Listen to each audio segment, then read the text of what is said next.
Hello and welcome to Killer. I'm your host, David Shabady, and with me is my co-host, Craig Stitzline. Craig, how's it going, sir? It's going good. How are you doing, sir? I am marvelous. We are going to continue talking about the trial of Richard Allen this week. But before we dive back into the details of the actual trial, Craig, why don't you tell these fine folks where they can find us at? If you would be so kind as to visit killerpodcast.org, our new website is up and running. David did an awesome job getting that set up and running. We have all of our new cases out there published, and we're still working on the back catalog, but everything is out there. You can reach out to us directly on the website, and we'll be continuing to post supporting materials about the cases we cover. And then while you're there, you can also subscribe to Patreon. There you can get all of the old episodes ad-free. Quick note, most cases will be adding chapter markers, so if you don't like listening to the sweet sounds of our voices during these intros, you can skip to the start of the case. Thanks for listening, and please share us with all your friends. You're listening to Killer, and this is Delphi, the trial of Richard Allen. Lock your doors, bolt your windows, and turn off the lights. We're about to begin.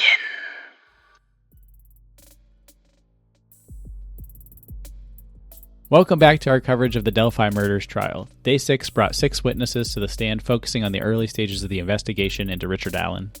That's right, and let's start with Kathy Shank, who was called to the stand at 9:08 a.m. She played a key role as sort of a secretary for the investigation, organizing tips and reports. And we're talking about a massive amount of information. She testified that she sorted through bankers' boxes filled with reports, eventually filling 5 filing cabinets, and in 2020 she was asked to scan every file into an electronic database, a process that took her 2 years. 2 years. And in September 2022, during a move, she discovered a handwritten tip from February 16, 2017, that mentioned a Richard Allen Whiteman, self-reporting his presence on the trails. She corrected the name and flagged it as significant. But when the defense cross-examined her, they emphasized that she was only organizing, not making investigative decisions. And when asked if there were other tips related to Richard Allen, she replied, "To my knowledge, no." Next up, at 9:59 a.m., Captain Dan Doolin of the Indiana Department of Natural Resources took the stand. He first contacted Allen on February 18, 2017, after receiving a tip, and met him in the grocery store parking lot. And that's where Allen admitted that he was on the trails on February 13th, 2017, between 1:30 p.m. and 3:30 p.m., even claiming that he saw 3 girls at the Freedom Bridge. He also mentioned looking at a stock ticker on his phone. Fast forward to 2022, Doolin was contacted again about Allen. He found his notes from their 2017 interview, along with a fishing license showing Allen's height changed from 5'4" to 5'6", and his weight had been reduced by 13 pounds. The defense highlighted that Doolin had no independent recollection of Allen and that handwritten notes were better evidence than electronic reports. But the jury had a pressing question. What was Allen's hair like? And Doolin simply couldn't recall. Moving on, former Delphi Police Chief Steve Mullen took the stand at 11:35 a.m. He testified that he got a call from Allen on September 21, 2022, which led to further investigation, including finding a vehicle matching Allen's in 2017 surveillance footage. The footage didn't show a license plate, but Mullen was convinced it was Allen's car. During cross-examination, defense attorney Andrew Baldwin didn't hold back, accusing Mullen of lying to the jury. The key dispute? Whether Allen had ever said he took a westbound route to the trails. Mullen admitted he was interpreting Allen's words rather than quoting him directly. Then came Carroll County Sheriff Tony Liggett. He reviewed the tip, rediscovered by Kathy Shank in 2022, and believed the person described could be the infamous Bridge guy. Liggett also detailed the altered video from Libby German's phone. He quoted chilling lines from the video, "Guys, down the hill." He described finding Allen's car at CVS and matching it to footage from 2017. And then there was the ammunition evidence, multiple .40 caliber bullets found in Allen's home. The defense questioned the integrity of the investigation, pointing out leaks and discrepancies in witness statements. Finally, in the afternoon, Indiana State Police Trooper David Vito and Lieutenant Jerry Holman took the stand. They described the 2022 search of Allen's home. Knives, a gun, ammunition, and a blue Carhartt jacket were all photographed. But no direct connection to Abby Williams or Libby German was found. And the most striking moment While sitting with Allen during the search, Holman asked if he wanted to fill out a form for damaged property, and Allen reportedly replied, "It doesn't matter. It's over." A chilling response, and with that, day 6 of the trial had wrapped up. The prosecution continued to build its case, but the defense fought hard to poke holes in it. Yeah, and before we move on to day 7, I just want to circle back to some things that we just talked about. So as we were looking at what was going on during this part of the trial, and they mentioned the fishing license piece where his height and weight had changed, it's important to note out that the reason that this was sort of suspicious was because people theorized that Allen was changing his height and weight so that he was less easily traced, so to speak. So if there was a description from a witness on the bridge that day, they could have said, hey, he's 5'5" or whatever, or 5'4", and he ended up changing it to something else. Right. And honestly, very tricky on Allen's part. I mean, it's easy to do. It's not like they're verifying the information to be 100% correct when you apply for a fishing license. You go to the store, you tell them the information, they punch it in. They're not there with a tape measure, right? Seeing if you're a couple inches off or 13 pounds under what you normally would be. Get on the scale, bitch. Yeah, exactly. And so that's kind of why that's important to note. It's just that, right? And then, they also mentioned the Ford Focus, which we might get into a little bit deeper later, but the Ford Focus thing is kind of critical because that is what Allen's driving, and authorities use that information to go back through security footage and trace that car and its movements as best as they can. And eventually it becomes a point of contention during the trial where the defense is questioning, like, how many of those kinds of Ford Focuses exist? How do you know that was his Ford Focus? Because you don't have the license plate number. And there was all this other information going on surrounding questioning whether or not that they could actually say without a reasonable doubt that was Richard Allen's Ford Focus. So that's why it's important to note that they're keying in on the Ford Focus here and then trying to figure out where it was during the different stages of this timeline. Yep, I think it's a key piece of information as the investigation continues on. And to the investigators' credit, it's a common car, so I'm sure it made things much more difficult as they examined every piece of information they had in front of them. Yeah, and as we'll find out later, the Ford Focus model that he had, the body style and the color, is actually quite rare in the location they were at, which is what helps authorities try to narrow it down to his car. But again, they can't prove that for sure. There's no license plate. So that's what gets a little bit tricky. So let's move on to day 7. We'll talk through day 7 and cover that here now. The proceedings for day 7 took place on Friday, October 25th, 2024. A lot happened in the courtroom, Craig, including some key forensic testimony. That's right. The day kicked off with testimony from Melissa Oberg, a former firearms examiner for the Indiana State Police. But before we get into that, there was a change in the jury. One of the 4 alternates had to be excused due to a family emergency, leaving us with 12 jurors and 3 alternates. Yeah, and that makes every juror even more critical as the trial moves forward. Now, let's get into Oberg's testimony. She examined over 66,000 weapons in her career and was responsible for analyzing the single .40 caliber Smith & Wesson Winchester cartridge found at the crime scene near the Monon High Bridge Trail. And this is a crucial piece of evidence. The prosecution is arguing that this bullet ties Richard Allen to the murders of Abby Williams and Libby German. Oberg spent more than an hour on the stand explaining how firearms work, the various parts of a cartridge, and why markings on a cartridge can be significant. Exactly. She even gave the jury a breakdown of how a semi-automatic pistol cycles a cartridge from being in the magazine, moving it into the chamber, and finally being ejected. She explained that ejection can happen automatically when a round is fired or manually if somebody racks the action. Oberg also detailed her analysis process, which has 3 levels. First, a level 1 analysis where she checks the weapon's condition, making sure it's not broken, and examining class characteristics. Then level 2, where she test fires a weapon and uses a comparison microscope to examine shell casings. And then finally, level 3 is where she reaches a conclusion, either identifying a match, ruling it inconclusive, or excluding the weapon altogether. And in this case, her conclusion was significant. Using a 60 times magnification, she identified specific markings on the bullet found at the scene that matched those on the rounds cycled through Allen's gun. According to Oberg, the unique characteristics of a gun's surface caused by use, abuse, or corrosion can create distinct impressions on cartridges. But the defense pushed back hard. They called the bullet the, quote, magic bullet and challenged the reliability of Oberg's findings. Attorney Brad Rossi objected, pointing out that the studies Oberg referenced were not conducted on the exact model of Allen's gun. Judge Gall, however, allowed the testimony, leaving it up to the jury to decide its weight. Right, and let's talk about that gun. The firearm tested from Allen's house was a Sig Sauer MP226. It came with 2 magazines and included both Winchester and Blazer .40 caliber Smith & Wesson cartridges. Given that Allen's gun was seized 5 years after the murders, the Indiana State Police conducted a longevity test to see how the cartridges would hold up. Oberg noted that longevity can be influenced by how often the gun is cleaned, especially with brushes that can break down internal parts. And here's where things get even more contentious. Oberg stated that she was able to confirm that Allen's gun had cycled the bullet found at the crime scene.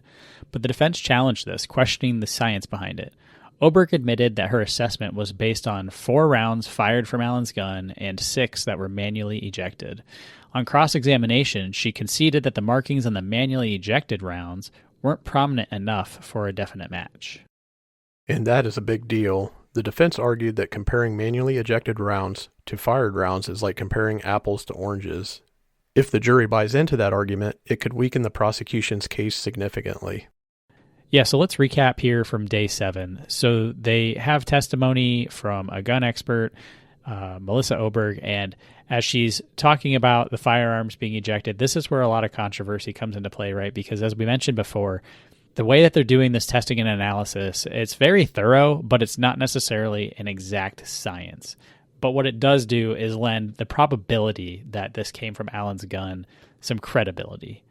Because even though it could have been from many other people's guns, you're going to have to weigh this as a jury, like all this evidence in totality, right? So you're going to be looking at his Ford Focus was in the area. He self-reported being on the bridge. He has the same gun. The bullet from that gun was found at the crime scene. So there's so many different aspects of this whole trial with all the little pieces of evidence. And as we mentioned before, this is why that was kept close to the vest by the authorities during the entire investigation. Because all of this evidence, if it's leaked, if it gets out there, the credibility of it could be damaged so bad that you couldn't get that reasonable doubt that Richard Allen was at the scene. Without a reasonable doubt, I should say. So that's why it's key, right? Yeah, it's definitely key. And I think it's probably, so far from the information we've covered, one of the most important pieces of this investigation, simply for the fact, just like you said, you ran down through all of the evidence thus far that they're examining: the car, his reported time being on the bridge, him being the owner of this gun, going through that forensic analysis of, firing the gun, manually ejecting rounds, everything lines up. I mean, it really does not look good for the case of Allen to this point in time. But, I'm sure that they questioned and talked to multiple people that reported being on that bridge that day, or they had evidence that they were on the bridge that same day.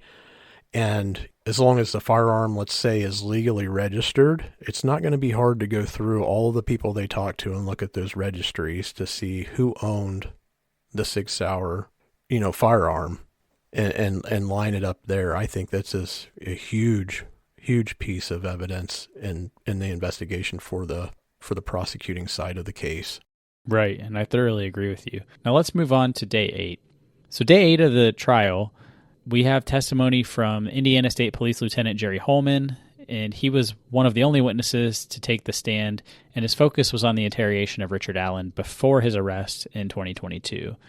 And Craig, this testimony had a lot to unpack. It really did. Holman was clear. He firmly believes the bullet found at the crime scene belonged to Allen. But during the interrogation, Allen denies any involvement over 20 times. That's a significant number of denials under questioning.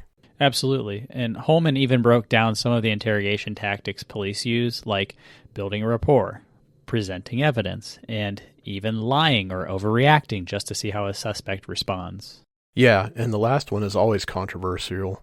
But let's go back to the interrogation itself. This happened on October 26, 2022 at the Lafayette, Indiana State Police Post. At the time, Allen wasn't under arrest, but he was read his Miranda rights. Interestingly, that part wasn't recorded due to what Holman called technical difficulties. Right. And that missing recording was a huge focus for the defense, but let's talk about the evidence, specifically the bullet found at the crime scene.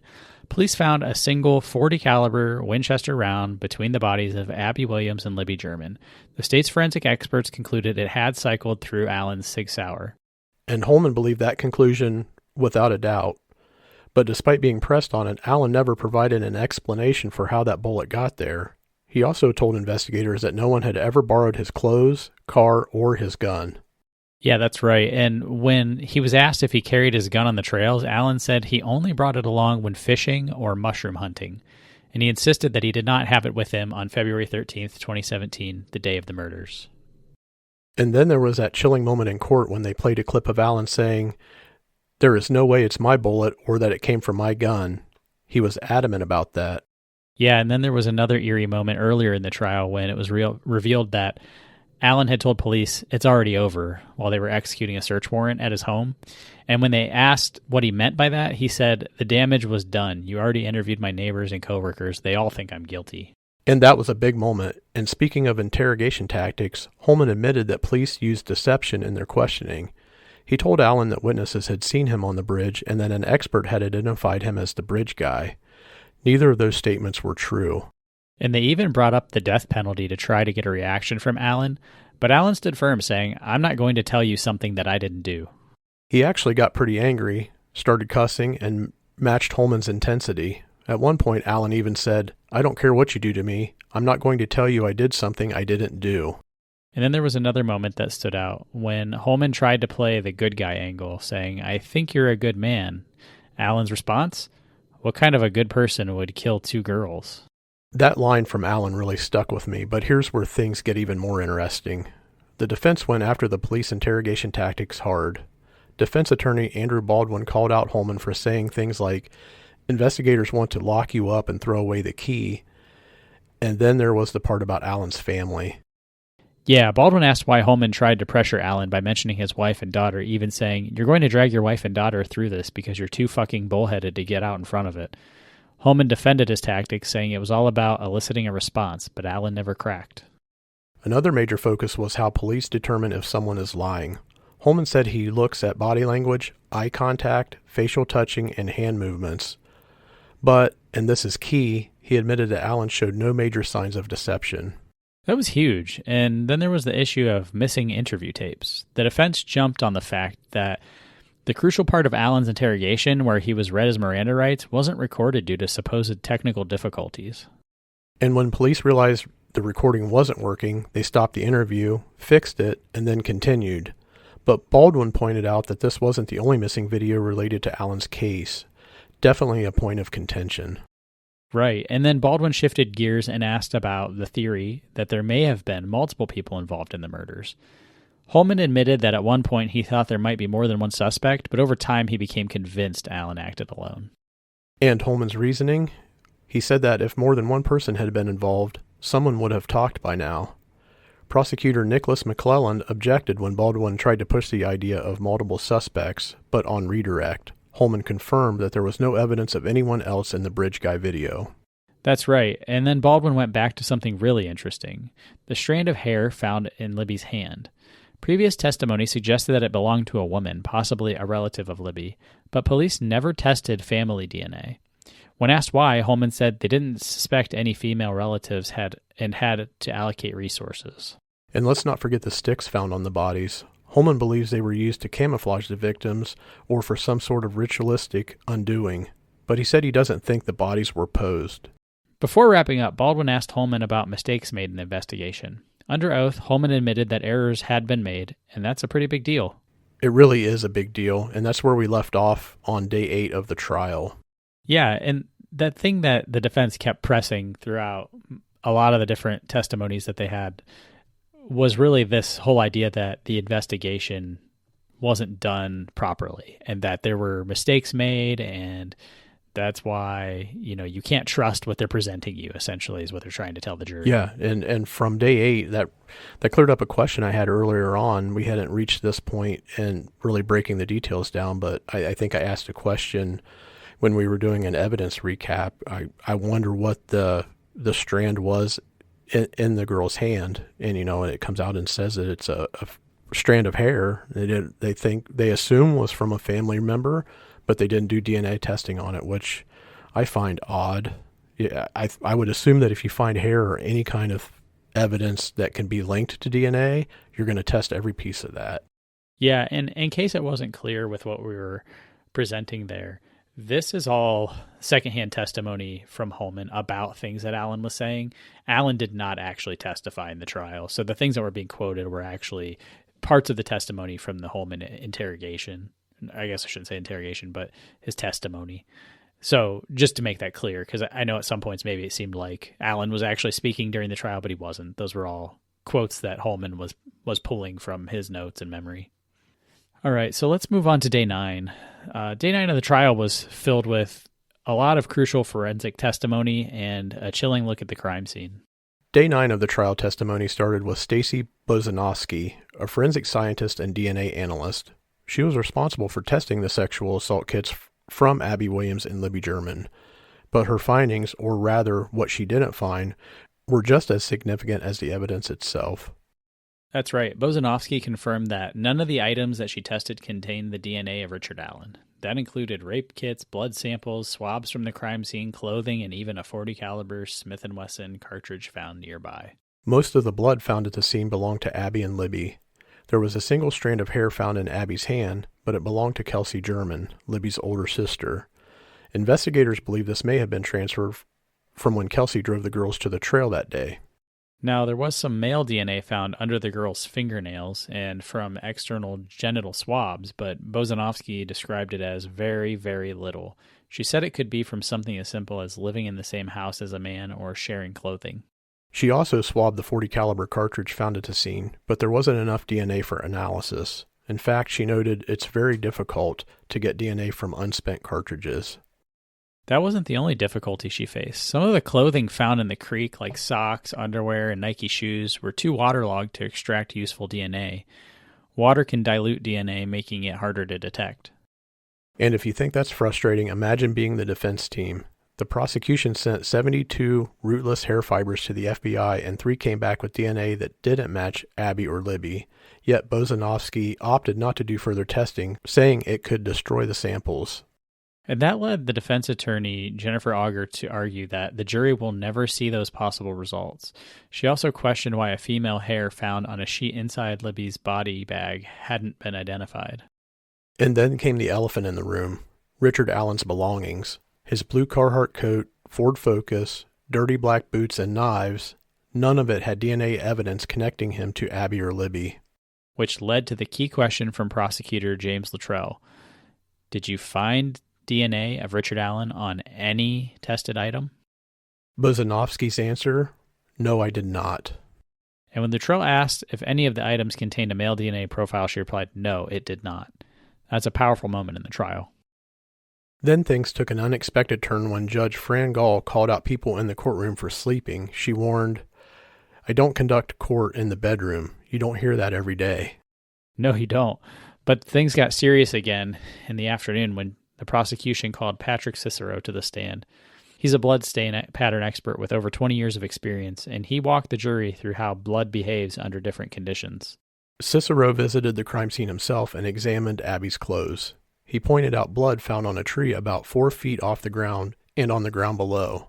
The bloodstains told a gruesome story.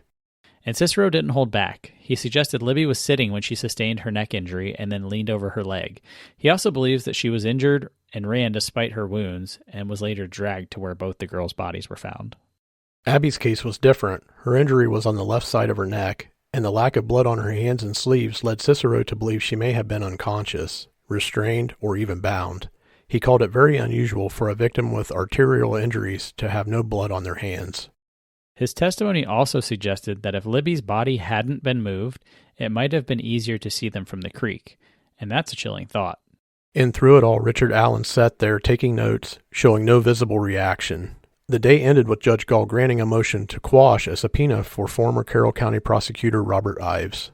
Ives stepped down in 2017, years before Allen was charged, so it makes sense that the judge dismissed this request, but the defense was clearly trying to build their case. And with that, Day 9 of the trial was wrapped up. DNA evidence, bloodstain analysis, and some more powerful moments in court. This trial was getting more intense as we go. Yeah, and the blood stain expert, blood pattern expert was pretty vital here because this crime scene was really odd in the sense that it was all done outdoors and near water. So a lot of the blood was just pooled up, next to the bodies of the girls. And there wasn't a whole lot outside of that. And the ground absorbed some of that, obviously. And there was time that had passed from the time they were murdered to the time they were discovered. So it was a bit critical to take a look to try to make sure that this is where this murder, in fact, even took place, because you could have more than one crime scene, if you will. There could have been a crime scene where they were murdered elsewhere and then brought there. And, that could be two separate crime scenes, essentially. Exactly. And the gaps in time as well. I mean, that's something I want to reiterate again. We're talking about DNA evidence that was gathered at the scene, and there wasn't any mention with our notes there for day 9 of, the sticks going out and being collected. What do we say, like 2 weeks after the fact? It's already a tricky crime scene. And, for forensic expert to analyze every piece of information, I think they need to have that data and those samples in front of them from square one. And, it just leads to more complications for the forensic experts to testify on. Yeah, and the other big piece is, none of Richard Allen's DNA is hitting on anything that they're testing. Yeah, that's big as well. I mean, we hear so many cases where once DNA is matched, it's confirmed, that's the slam dunk. But the investigators don't have that here. Right. And again, it goes back to what I've been saying time and time again. This is why they kept information from the public. They knew they didn't have DNA evidence. All of this had to be proven circumstantially, beyond a reasonable doubt. And without that slam dunk DNA evidence, that makes this incredibly difficult. Yeah. And to add to that difficulty, as we touched on earlier, Allen adamantly denied any involvement time and time again and did not bend or refrain from his sentiment there. So it just complicates everything without that slam dunk evidence. 100%. So let's move on to day 10, which was Tuesday, October 29th. Day 10 of the Delphi Murders trial brought one of the most anticipated moments in the case. The first time the court saw video evidence of Richard Allen's police interview. That's right, David. This was the first time Allen's voice was heard in court, and the jury got a look at how he interacted with investigators. The video took them back to October 13th, 2022, when Allen was questioned at the Indiana State Police Post in Lafayette. Investigators wanted to know what Allen saw when he was at the Monon High Bridge Trails on February 13th, 2017, the day Abby Williams and Libby German disappeared. In 2017, he told a Department of Natural Resources officer that he parked at the old welfare office between 1:30 and 3:30 p.m. And when he spoke to police again in 2022, he repeated that he had been on the trails that day. He even recalled walking onto the bridge to look for fish in the water below. He said that he left the trails around 1:30 or 1:45 p.m., but admitted that he wasn't sure of the exact timing. What stood out was that he remembered seeing 3 girls at the trailhead and 2 vehicles at the farmer's entrance. But when investigators pressed him on the details, like what he was wearing, his answers became less clear. He thought he had on blue jeans and a Carhartt jacket, but couldn't recall if it was black, green, or something else. Then came a pivotal moment. Police asked to examine his phone, and that's when Allen's demeanor shifted. At first he agreed, but then hesitated, saying he needed to talk to his wife first. Allen even told investigators, "I'm not going to be somebody's fall guy," and later, "This doesn't feel like a conversation. It seems like you think I've already done this." The tension only escalated in his next interview on October 26, 2022, right before his arrest.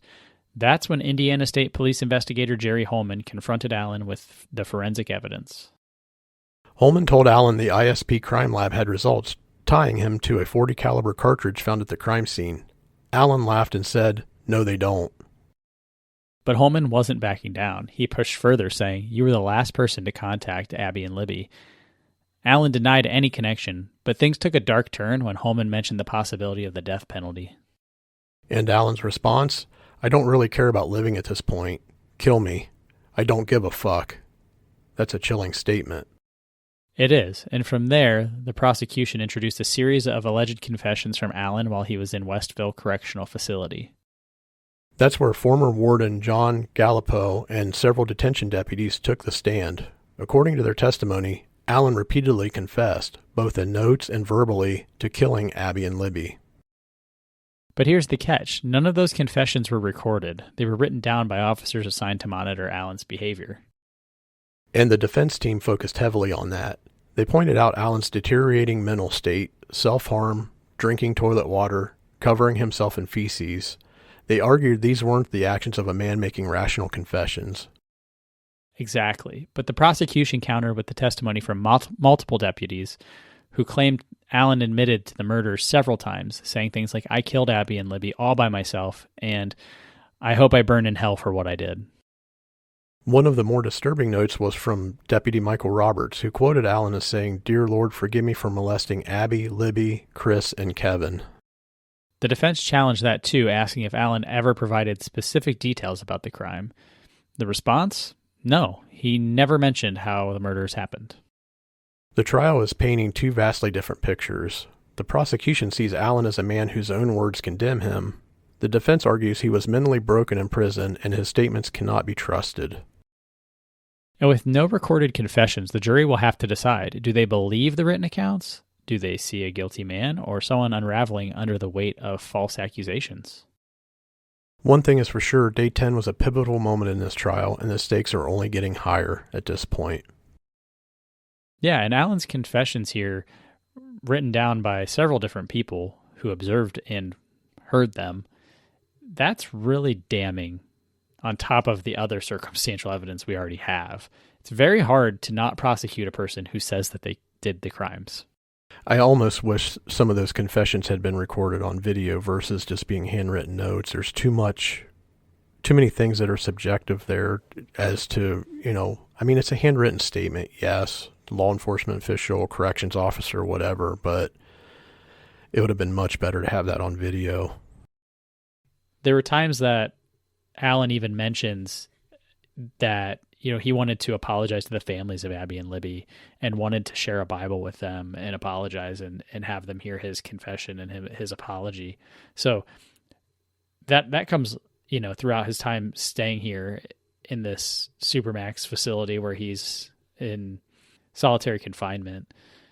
And he's also being fed psychotic drugs, as we've heard from Dr. Wallace's testimony and things of that sort. So he definitely, the case could be argued that he is in a mental state that is not conducive to any regular, rational, sane person living under for this long. And he could be making false confessions.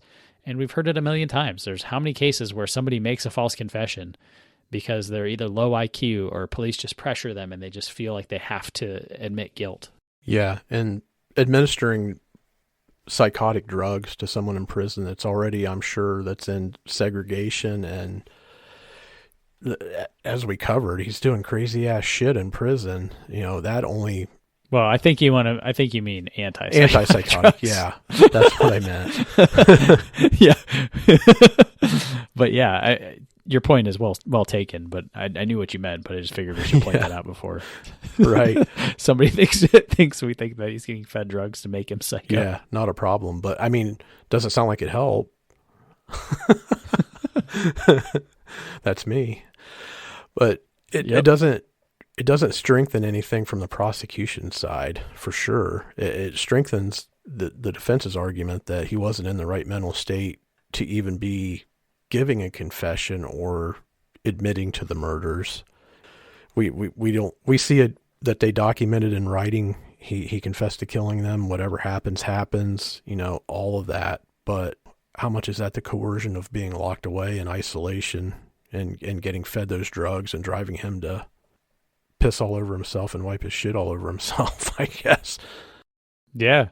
Well, exactly. And that's the thing. Like those behaviors are definitely something you would assume that he didn't do typically, and that being under this stressful situation, he's starting to do. However, the other side of the coin here is he could also be doing these things and acting out because he knows he's guilty and he's very stressed out that he's been caught and that he's being detained, and all of those other things are happening to him in real time. And all of that could be causing him to crumble just as much as being in solitary confinement could. Yeah. Or is it causing him to crumble mentally? It sounds like it. Or is it a ruse? Is he doing it on purpose to say, "Hi, I'm out of my fucking mind. I can't be tried for this murder. I'm a lunatic. Look at the shit I'm doing." Yeah. Could he be taking that? Could he be taking that stance within himself? Yeah, it's definitely a possibility and not something we should overlook. Right. So let's talk day 11 here. So during day 11, which took place on October 30th, 2024, it was quite the day, wasn't it? It absolutely was, David. The prosecution called Dr. Monica Walla, the lead psychologist at Westville Correctional Facility, to the stand. She treated Richard Allen while he was in jail, and her testimony, it was pretty intense. No doubt about it. Wallace started seeing Allen in November 2022 when he was placed on suicide watch, and she saw him daily until December of that year. He was put back on suicide watch in April 2023, and she noted that she didn't see him as an imminent threat to himself until things took a turn that April. And that's when the alleged confessions started coming in. Walla testified that Allen admitted to committing the murders of Abby Williams and Libby German, saying things like, "I committed these murders on my own, and I made sure they were dead so they didn't suffer." She also said that Allen indicated that his intentions toward the girls were sexual, that he believed the girls were 18 or 19 years old, but that they could have been as young as 11. She wrote Allen confessed that he was selfish, a coward, and took their lives to save his own, wanted to apologize to the victims' families, wanted to go back and change his actions, thought a problem began when he was a child, experimented by molesting his sister, became an alcoholic and had to get help from his wife, Kathy, talked about his belief in God and hoped that others found God before they die.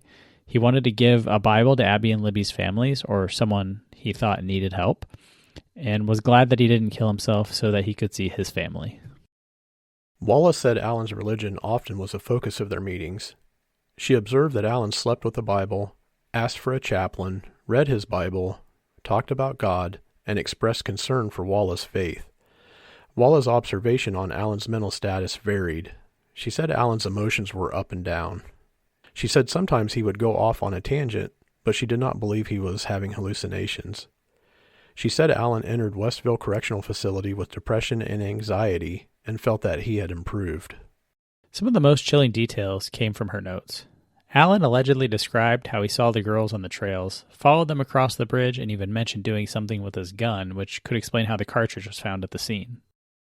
Right, and according to Walla, he said he ordered the girls down the hill, across the creek, intended to sexually assault them but didn't, then cut their necks, cover their bodies with branches, and walked away, continuing to live his life as if nothing happened. One of the key points Walla made was that Allen appeared relieved after making these statements, and she also testified that he showed no signs of psychosis during these confessions. But it wasn't just about the confessions. Walla observed Allen's erratic behavior, including claims of wanting to kill himself, refusing food, urinating outside his toilet, and even eating his own feces. And that led to forced medication, right? Exactly. On April 14th, 2023, after eating his own feces, Allen was forcibly medicated. Walla continued monitoring him, noting he was severely depressed but not psychotic. Throughout Walla's testimony, jurors were taking notes. Walla testified about her reports of visits with Allen for multiple days. On May 2nd, 2023, she said that Allen often would repeat himself. He made statements about the murder, saying, "I killed Abby and Libby. I will kill anyone. I will wipe out everybody." He also talked about World War III. Wallace said that Allen said he was going to kill himself by jumping off the sink in his cell. He made comments like, "I killed myself by killing my entire family and best friend." Yet, later he told the doctor, "I won't kill myself. I'm too much of a coward." And to add on to what David said there, Walla discussed Allen's behavior with her patient. She told the jury that Allen said he knew it didn't make sense to eat his own feces. Walla said Allen didn't present as being psychotic. However, he was inconsistent in her estimation, and she believed he was, quote, sane. She said she also monitored Allen for situational psychosis. She said it would last about a month, and then he would return to normal. She gave Alan games to occupy his mind and upgraded him to a constant suicide watch. Alan's preferential treatment was documented as Walla mentioned how Alan broke his tablet and was given a new one more quickly than other inmates. Usually if inmates break a tablet, it can take months to get another one due to the high demand. She said Alan was also given a TV by the warden. On May 3rd, 2023, during Walla's visit the next day, she began an examination for situational psychosis. She said it takes time to diagnose, and she noted that Alan had disorganized speech and disorganized behavior. She also noted more of what she called confessions from Alan. Yeah, and the drama of the testimony continued with Walla's testimony regarding May 3rd. Alan confessed he saw the girls on the trails, followed them across the bridge, and mentioned doing something with his gun, which she said is how the cartridge could have gotten there. Right, Craig. She continued on testifying and then said that Alan ordered the girls down the hill, across the creek, wanted to sexually assault them but didn't, cut their necks and made sure they were dead, covered the bodies with branches, stayed off the trails to leave and not be seen, and then continued to live his life normally ever since. And Walla believed that Alan appeared to be normal during the time of confession and showed signs of being relieved after his statement. So on May 5th, Walla said she evaluated Alan for suicide risk every 6 months. Her goal was to keep Alan safe. She then revised his suicide watch from constant to close. And on May 9th, Alan allegedly told Walla he wanted to just sign my confession. She advised him that he needed to speak with his attorneys. Alan then said he wanted to snap his neck and kill himself. Walla testified that on May 10th, Alan spoke with his wife Kathy on the phone during the visit. He wanted Walla present so that his wife could understand his confession. Walla said when Alan told Kathy, "I killed Abby and Libby," she just hung up. So that was just one of several confessions. Quote, "She doesn't believe me," Alan reportedly said at the time, and "I didn't do everything I said, but I did kill Abby and Libby," end of quote. Walla noted that during this conversation, Alan showed no signs of psychosis and seemed to be calm. Yeah, and Craig, the confessions didn't stop there. On May 11th, Walla said that Alan wanted closure for himself and wanted to apologize to the girls' families. And then on September 9th, Alan told Walla he wanted to go to heaven, that he was afraid of dying, but felt like he was dying. She noted Alan told her he didn't know if he was going to heaven, was scared he wouldn't get to say goodbye, and felt he was a burden to his family. And then came the cross-examination by defense attorney Brad Rossi, and that's where things get really interesting. He questioned Walla's impartiality, pointing out that she had followed the case before she even started treating Alan. Yeah, that's right. She admitted to following discussions online, engaging in Facebook groups, podcasts, even using her personal computer to access non-public information about the case. Walla admitted to being a true crime fan, which you can imagine posed a serious issue for the prosecution. And that raised some serious ethical concerns. And when Rossi asked if she disclosed her personal interests to her employer, she admitted that she didn't formally report it. The defense was trying to cast doubt on her credibility, and it seemed to make an impact. One juror was visibly shocked during her testimony. And it didn't stop there. The prosecution then called Steve Mullen back to clarify details about Richard Allen's 2016 black Ford Focus SE. He testified that Allen was the only one that model registered to in Carroll County at the time. But the defense pointed out an important gap. Mullen admitted he couldn't see the license plate or model markings on surveillance video, meaning there's no absolute proof that Allen's car was the one at the scene. Yeah, and the last witness of the day was Brad Weber, a local resident, and he brought some drama to the courtroom. When defense attorney Andrew Baldwin questioned him about his whereabouts on the day of the murders, things got heated. That's putting it lightly. Baldwin accused Weber of changing his story, saying in 2017 he told the police he had worked on ATM machines that day.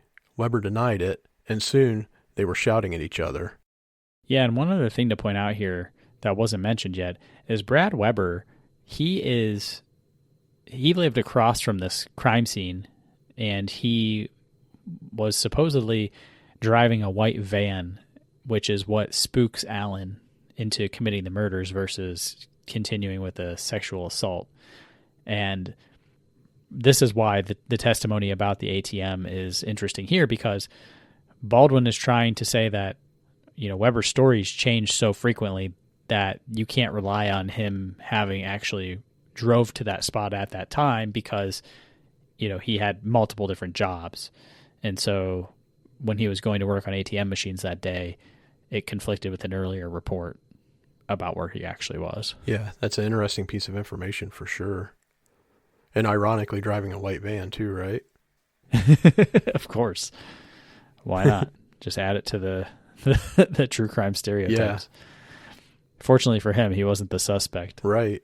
And add it to the plethora of other information we've covered so far. It's just crazy, all the moving parts here. Yeah. So after the exchange that was happening between Baldwin and Weber, Baldwin pulled out a subpoena right in open court to force Weber to testify later in the trial. And with that, the judge ended the session. So that wraps up a contentious day 11. You had the testimony from Monica Walla, which I alluded to prior to actually talking about it in detail. Walla was definitely controversial in the fact that she's a true crime fan and she followed this case specifically and, ultimately was having some major conflicts of interest. It was questionable at best.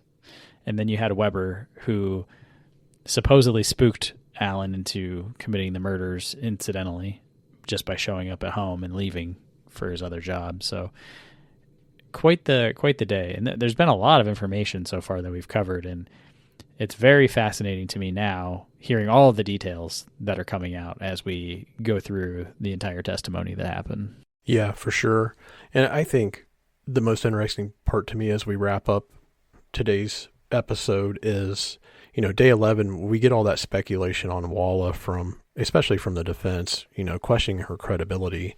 But I think the information we shared, painted and illustrated an important timeline of, his mental breakdown as it went along. Sometimes it had ups, sometimes it had downs. But, it's important to get a full picture of his mental state. So, yeah, I think even though the defense is trying to break down the credibility of Walla's testimony on day 11, I think there's still important aspects there to call out and timelines as she evaluated Allen to really see his mental fitness to stand trial as this trial progressed. So I think even though the credibility comes into play, if I'm a juror, I still think there's some credible pieces of information there that, I'm glad that we heard shared during this testimony. Obviously he's having what I would consider a psychotic break at points, right? But then he kind of circles back around and like, I hope I go to heaven if I die. I'm worried about saying goodbye to my family. So there's some sense of normalcy there at points, but then it really reaches some highs and lows. Yeah, it really does. And it's too difficult for me to say when you have these mental breakdowns, if they're because you're so guilty, because you're medicated, because you're isolated, all of the above. There's so many variables that go into that equation that it's really hard for me to make a distinction on whether or not that makes him guilty or innocent. And it's very difficult to tell, at least in my opinion, and it seems that way from even experts, to be honest with you. Everybody has their own opinion on it, and it's really tough for anybody to make that conclusion, because the only person that knows what happened is the person who killed those girls. And quite frankly, all we have to go by is all of the circumstantial evidence that puts him at the scene of the crime that day, with all of the other evidence that ties him to the crime being, by the way, they found the same clothes that Bridge Guy was wearing. So right. That's another really interesting point. But the flip side to that is there was a lot of blood at the crime scene, and there's none of it on his jacket.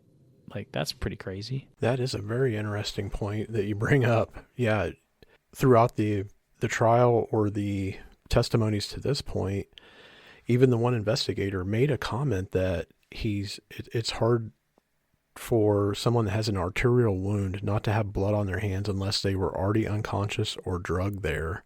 But even knowing that piece of information, how would he have not had blood on his clothing, his shoe, even his shoes, if he's dragging a body, right? And if it's after someone is immediately cut, it's a mess. It's a mess. Discount what you see in the movies and on TV and stuff, but I've seen live action videos that are real of people getting their necks cut, and it is a freaking mess. It sprays everywhere. So for him to not have any blood droplets on his clothing or shoes or anything is kind of crazy to me. Yeah, the only thing there is the passage of time, right? I think it was like 5 years or so. True. From the time the murders happened to the time that he was arrested. And so when they're testing all of that stuff, I mean, who's to say he didn't even just throw out that jacket and go buy a similar one because he liked it and it was covered in blood and he figured this will paint me to, put me at the scene of the crime. I should probably get rid of this, and then just bought another one. We don't know. Yeah. But again, it's just more circumstantial evidence. None of it proves any one thing. But if you're looking at what they've presented so far to this point, they're making a pretty damn compelling case to me as a juror, just to say like, well, that car matched, the bullet matches his gun. There was a gun used. He owned that gun that matches the bullet, let alone, all that other stuff with the gun. His video of him telling the girls to go down the hill. And we believe at some point the girls they enhance the video and you hear one of them say something about, oh, shoot, a gun, or is that a gun? It's all starting to put everything into perspective. And there's a lot of people online who think that Richard Allen was railroaded. I've read a lot of comments on Reddit specifically. They feel that he was railroaded and that the police did a shitty job and blah, blah, blah, blah, blah. And I will tell you, I think in that community with that few amount of people that live there, and the fact that Richard Allen is checking off like all of these boxes, ignoring his confessions, because just say those were done under psychosis, who knows? Right. He was there that day. There are only like 3,000 people that live in that town. Yeah. And he was there that day. Self-confessed. So, and then all the other stuff is starting to point to him. There's a black Ford Focus, the bullet, the gun, all that stuff, the jacket, everything, right? And the video of Bridge Guy, I don't know what you think, but after seeing like a picture of Richard Allen, I could sort of see it. But again, that's not enough for me. Like by that photo alone and by that video versus the pictures of Richard Allen, I still couldn't draw a firm conclusion that that's him. But there's definitely resemblances. Yeah, and I'm sure the jury struggled with that point too. And really, like you said, the passage of time really was the killer in this investigation. I know why you've explained, and I understand why they had to keep things close to the chest with what they were sharing and things like that. But that gap in time, we're talking 5 years. If they could have gathered evidence, even 5 months after it happened, things could have been painted in a little bit more differently of a light. If they suspected he threw the clothes away that were blood covered, they would have had a better chance of recovering them. But 5 years after the fact, it's not happening. That wraps us up for this week's episode. We hope you enjoyed the show. If you did, please head out to our website, killerpodcast.org. From there, you can find us on all our social media platforms. There's links to every one of them.